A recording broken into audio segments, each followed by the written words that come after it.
13 अक्टूबर या 14 अक्टूबर कब है अहोई अष्टमी? यहाँ जाने व्रत का सही मुहूर्त। अहोई अष्टमी को अहोई आठें भी कहा जाता है। हर वर्ष के कार्तिक मास के कृष्ण पक्ष की अष्टमी को अहोई अष्टमी होती है। यह व्रत माताएं अपने बच्चों के लिए करती है और बच्चों की लंबी उम्र और समृद्धि के लिए व्रत करती है। अहोई अष्टमी का व्रत कार्तिक मास के कृष्ण पक्ष की अष्टमी तिथि को रखा जाता है। इस दिन माता अहोई की पूजा की जाती है। इस दिन महिलाएं व्रत रखकर संतान की रक्षा और दीर्घायु की प्रार्थना करती है।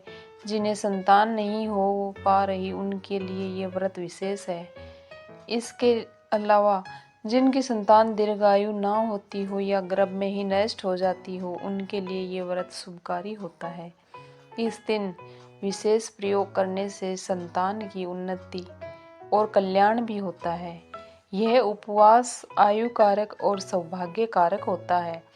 इस बार अहोई अष्टमी का व्रत 13 अक्टूबर सोमवार के दिन रखा जाएगा।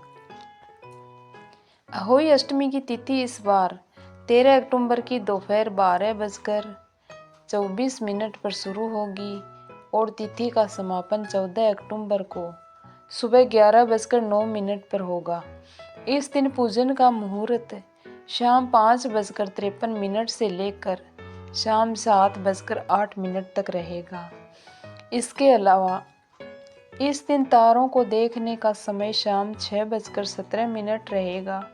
साथ ही इस दिन चंद्र उदय का समय रात 11:20 पर रहेगा। अब हम जान लेते हैं अहोई अष्टमी की पूजन विधि क्या है।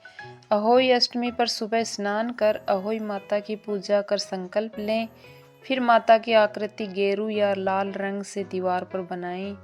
सूर्यास्त के बाद तारे निकलने पर पूजन आरंभ करें। फिर पूजा की सामग्री में चांदी या सफ़ेद धातु की अहोई, चांदी की मोती की माला, जल से भरा कलश, दूध, भात, हलवा, फूल और दीपक आदि रखें। पहले अहोई माता की रोली फूल दीपक से पूजा करें। माता को दूध भात अर्पित करें।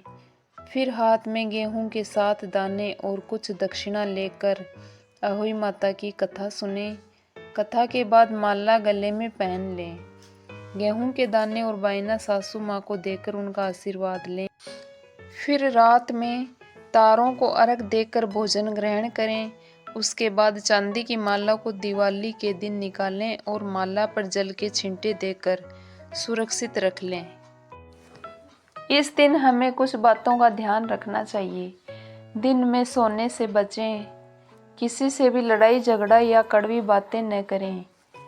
किसी भी बड़े बुजुर्ग या महिला का अपमान नहीं करें।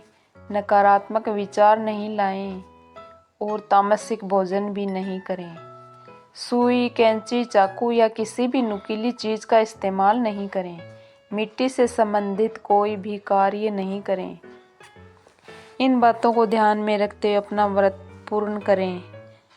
आपको अगर जानकारी अच्छी लगे तो शेयर करें, लाइक करें और मेरे चैनल को सब्सक्राइब ज़रूर करें। धन्यवाद।